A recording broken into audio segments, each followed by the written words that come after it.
So now here comes the next process area जो कि हमने अपने इंजीनियरिंग प्रोसेस एरिया में डिस्कस करना है, that is requirement development. Now in essence requirement development ये चीज है कि आपने कस्टमर की रिक्वायरमेंट्स को एनालाइज करना है एट द प्रोडक्ट लेवल और द कंपोनेंट लेवल. इससे मुराद ये है कि जब आपको कस्टमर रिक्वायरमेंट बता रहा है वो दो ही सूरतों में हो सकती है. या तो वो आपको एक प्रोजेक्ट की रिक्वायरमेंट बता रहा होगा, यानी प्रोजेक्ट की requirement mean it's a one time requirement, यानी एक दफा प्रोजेक्ट की रिक्वायरमेंट आई, you develop it, you deliver it and you are gone with the wind. That's one aspect. दूसरा एस्पेक्ट ये है प्रोडक्ट की रिक्वायरमेंट.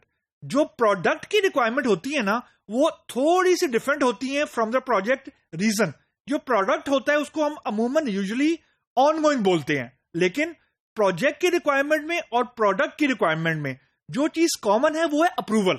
यानी आप चाहे प्रोजेक्ट की रिक्वायरमेंट लिखें या प्रोडक्ट की रिक्वायरमेंट या किसी कंपोनेंट की रिक्वायरमेंट लिखें, जो चीज कॉमन है यानी वो स्टेप जो क्लाइंट ने दोनों केसेस में करना है, that is the approval. It does not matter whether it is a project requirement और a product requirement, approval has to be there for consistency. Now next step जो रिक्वायरमेंट डेवलपमेंट है, इसके बारे में जो सबसे बड़ी मुझे मिथ लगती है वो ये लगती है, it does not need any technical expertise. मतलब you don't need to be an outshining programmer और an architect to be a business analyst और अ प्रोजेक्ट मैनेजर.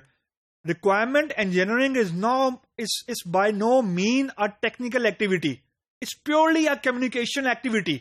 यानी आपने क्लाइंट की बात को समझना है and then you need to convert this communication into some artifact.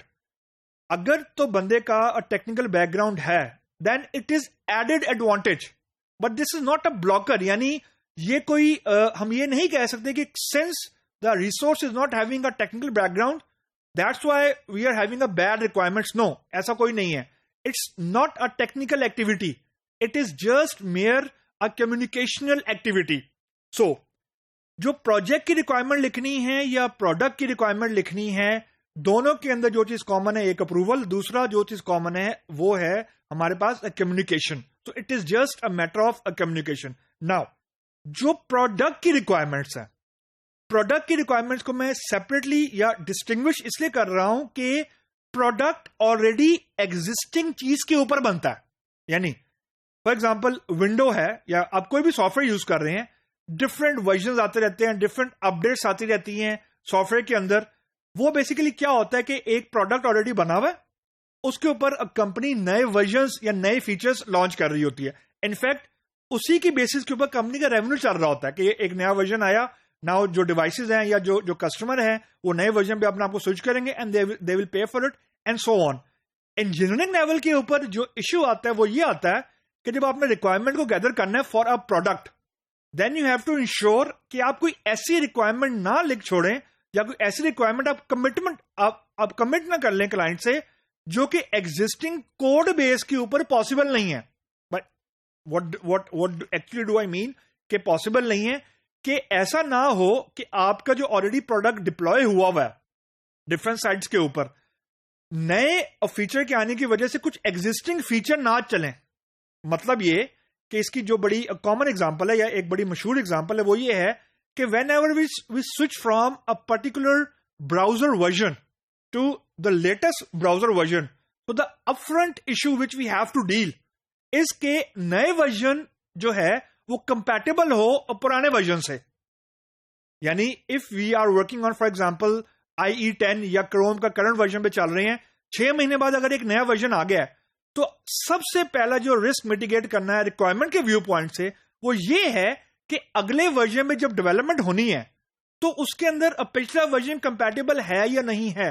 Reason, जो डिफरेंट क्लाइंट साइट्स के ऊपर आपके डिप्लॉयमेंट चल रही हैं, आपका सॉफ्टवेयर चल रहा है वो पुराने वर्जन पे चल रहा है और जो आप डेवलपमेंट करने जा रहे हैं वो नए वर्जन पे करने जा रहे हैं. सो ऐसा नहीं होना चाहिए कि आपने डेवलपमेंट कर ली नए वर्जन के ऊपर और जब आपने शिपमेंट या डिप्लॉयमेंट भेजी अपने क्लाइंट को तो उसने चलाया पुराने वर्जन पे and then we have inconsistency. तो रिक्वायरमेंट डेवलप करते वक्त खासतौर पर प्रोडक्ट में आपने बहुत ध्यान रखना है या बहुत क्रिटिकल फैक्टर होता है जब भी हम रोड मैप क्रिएट करते हैं प्रोडक्ट की रिक्वायरमेंट का कि we have to make sure कि ये एग्जिस्टिंग रिक्वायरमेंट को ना हिला दे, यानी एग्जिस्टिंग किसी प्रोडक्ट के फीचर को ना हिलाए, existing feature should remain intact. यानी ऐसा नहीं होना चाहिए कि आपने मोबाइल की कोई नई ऐप को आपने डाउनलोड करके इंस्टॉल किया तो आपकी कोई एग्जिस्टिंग ऐप चलना बंद हो गई। इसका सिंपल सा एग्जांपल ये है। एंड देन जो वन लाइनर ऑब्जेक्टिव है रिक्वायरमेंट डेवलपमेंट का कि you have to come up with the standard SRS, यानी जो आर्टिफैक्ट बनना चाहिए रिक्वायरमेंट डेवलपमेंट के फेज के एंड के ऊपर या इस प्रोसेस एरिया के एंड के ऊपर। And by the way this is very very hectic thing कि जब आपने SRS को इंट्रोड्यूस कराना है तो आपके पास किसी भी तरह का SRS का डॉक्यूमेंट होना चाहिए। किसी भी तरह से मुराद ये कि उसके जो टेम्पलेट है उसके सेक्शन जो मर्जी हो, लेकिन it has to be standardised across organisation, यानी project manager to project manager vary ना करे रिक्वायरमेंट लिखने का। एटलीस्ट जो टेम्पलेट है the template has to be consistent, ताकि कम से कम सेक्शंस अवेलेबल हो, यानी प्रोजेक्ट मैनेजर को पता जरूर हो कि उसने एक्चुअली क्या क्या चीजें पूछनी है। रीजन जो टेम्पलेट होता है खासतौर पर रिक्वायरमेंट का वो सिर्फ गाइडलाइन के तौर पर काम करता है कि प्रोजेक्ट मैनेजर को गाइडलाइन मिल जाए कि रिक्वायरमेंट गैदर करते वक्त क्या क्या चीजें उसने दिमाग में रखनी है व्हेन एवर ही और she is getting approval from the client.